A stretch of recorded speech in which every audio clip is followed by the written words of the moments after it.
Hello, everybody. Good morning, good afternoon, good evening from wherever you will be watching this one. This is another short one again because this 2024, it is a must that we sell sense. And it is not by option. You must buy sense, but not without money. Buying in the sense that you must let go of what has put you in slavery, in chains, so that you can accept the freedom we have brought. How many of you remember that in those days, in the 80s, in the 90s, during the days of SU, when people said they were going for evangelism, from one house to another, they were always preaching Jesus. One of the songs then, to take you down the memory lane, is ìgbàlà ọ̀fẹ́ la mú wá tí Jésù fẹ́ jẹrẹ̀ ṣe. Ìgbàlà ọ̀fẹ́ la mú wá o, ẹ wá gba ìgbàlà ọ̀fẹ́ o. Lọ́fẹ̀ẹ́ lọ́fẹ̀ẹ́ ni bàbá fún wa, àbí? Lọ́fẹ̀ẹ́ lọ́fẹ̀ẹ́ ni bàbá fún wa. Àlàáfíà táyé ń fowó wá, ayérayé o, táyé ń fowó wá, lọ́fẹ̀ẹ́ lọ́fẹ̀ẹ́. And all these songs, and their most important Bible passage then, if you remember, was Revelation 20 verse 15. And whosoever his name was not found written in the book of life was cast into the lake of fire. Fire náà ni. Now, if you are still one of those who go out to minister or to preach to people so that they can become part of the slaves worshiping the àwọn olórí burúkú tẹ́ ẹ pè ní GO àti pastor àti olùdásílẹ̀, if you remove the message of fear and threat that if somebody doesn't accept your Jesus, he or she will go to hell, what else are you going to be preaching about? Because obviously, you cannot tell people now that when they accept Jesus, that their lives will be better.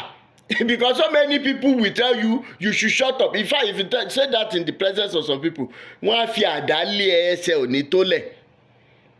Torí ṣọ́ọ̀ṣì yẹn náà darapọ̀ mọ́, torí wọ́n gbọ́ mẹ́sẹ̀gì hell àti heaven, business wọn dẹ̀ crumbled, their business crumbled, everything about them vanished. Everything vanished into the pocket of your GOs and papas. I have so many people like that with very, very sorrowful stories that ended their lives after accepting the Jesus that your papas and GOs were perpetrating and spreading. Where I'm going is, if you remove such messages of guilt and fear of heaven and hell, what else will be the foundation of the Jesus that you people are preaching? I want to know. Because olórin kan lọ́bọ̀ ní ìrọ̀rùn la bá nígbà tá a dáyé o, ìrọ̀rùn la bá nígbà tá kó tó di pé ẹ gbé Jésù wá, ìrọ̀rùn láyé wà. Kó tó di pé ẹ gbé Mọ̀mọ́dù wá, ìrọ̀rùn láyé wà. Those were the days that we were always living up to expectation in the society because we believed in karma. Then immediately you people started perpetrating this news. And for some of you who are afraid to go back to history, I will let you know today that both Christianity and Islam are actually from the same source. And they are serving the same purpose, despite the fact that they are acting like parallel lines that cannot meet. Don't get it twisted. The major purpose is to set Africans against one another so that they can be feeding fat on our resources. And it is always a sorrowful discussion when we have to sit down and even tell learned people, PhD holders, master's degree holders, professors about this ideology. Don't get me wrong, I'm not pushing anybody to go and accept Isheshe. Okay, I am not. But the truth is, where did we put the humanity part of us, the love part of us? Maybe some of us will not be asking questions. If and only if, irrespective of all the religions that you people are spreading, if you people had applied the highest common factor principle that they taught us in primary school, little did we know that we will be applying that concept today in our lives. Little did we know that the highest common factor of all religions, which should be love and humanity. How many of you remember highest common factor in mathematics? When they give you 2-3 figures, you will break them down into their factors. You now pick the factors that are common to the 2 or 3. You multiply together. And that becomes, the answer becomes the highest common factor. The highest common factor of all religions, which are man-made for controlling people and masses, if only they realize that the highest common factor should be what? Love and humanity. Maybe some of us will not be asking questions today.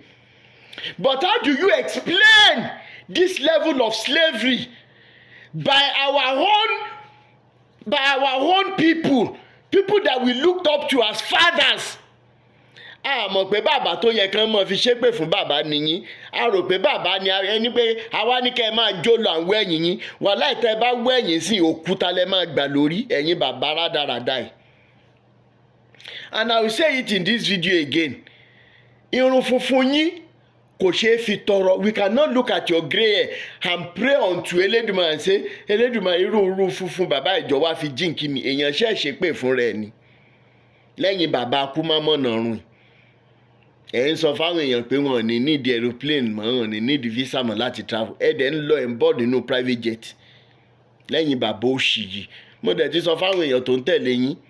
Gbogbo yín pátá tẹ̀ dá Ọlọ́run pè yín lẹ ní mental problem gbà tẹ̀kẹ́. In fact, ó wà nínú lineage yín. But it has been recessive. The genes controlling the madness, the mental problem in your lineage, in your family, had been recessive until when they gave birth to you people. Ìgbà tán bí yín tán ni genes yẹn wá dominant. Ló ṣe wá hàn ní gbèsè ayé tí ń bá. Torí Bíbélì tẹ́ ń kà gan, ó sọ wípé aṣiwèrè kó ọrọ̀ jọ nígbà tí ò mẹ́ni tí ó lò. Gbogbo nǹkan tẹ́ ẹ kó jọ àrò mọ́ níyín ni. Now lastly, I want you all to see how useless this world is. That after you're running up and down, you cannot eat according to how much you have in your bank account. And food is one of the basic necessities of life. Wàá jẹun tán ní èjì táwa gan dé fúnra wa ẹ̀. Tó o bá jẹun jù during the day, your digestive system in the evening will become personified. A wá jókòó lé ẹ lẹ́sẹ̀. A máa wá sọ fún ẹ pé tán bá bí ìyá láyé ẹ̀dá ìwọ lọ sùn. That is your digestive system telling you. Kí wá ní nǹkan tá a nira wa lára sí lórílẹ̀ ayé èlèmi Rótìmí Àwíkókó fẹ́ mọ̀. Tó bá dẹ̀ ṣe pé ọ̀rọ̀ aṣọ ni, ìwọ tó bá wọ aṣọ 500,000 naira, wàhálà kan tún wà fẹ́ because ó gbúdọ̀ máa jẹ́ discussion tó fẹ́ ní, ó gbúdọ̀ máa point to káwọn èèyàn mọ̀ pé aṣọ 500,000 ló wọ̀ or aago 1 million. You must find a way to let people know. Tó bá dẹ̀ ṣe pé mọ́tò ni ẹ ti rí, ẹ lọ wo gáràjì Michael Jackson, ẹ lọ wo gáràjì Ṣábíọ́lá ṣì ní gáràjì ṣá, ẹ lọ wo àwọn mọ́tò tán ló ń gbà yẹn, ẹ lọ price ẹ̀ lẹ́nìí kẹ́ wo iye tó jẹ́ náà. Lẹ́yìn bàbá rádaràda yìí, ìmí ti gbowó olówó ó ti yọ gẹ̀gẹ̀ lọ́rùn, ìmí ti gbàgbàgbà tó bá ti fẹ́ parọ́ fáwọn ọmọ church members ẹ̀ àwa arun o. You cannot be poor. Wàá máa wá hàn olórí ibu gbogbo yín. Ìkẹta yín náà ó ṣojú bí ojú òwìwí. Ìyẹn náà holiness ni. Holiness náà ló fi ba yé àwọn èèyàn jẹ́ débi tó dé. Táwọn ìyá 56, 57 wọ́n sì jẹ́ virgin lábẹ́ denomination yẹn. Ṣó lórí ibu nìyẹn. Ìjọ́ ò lè fẹ́ tó àwọn èèyàn lẹ̀. Ẹ̀yin èèyàn náà jára yín náà.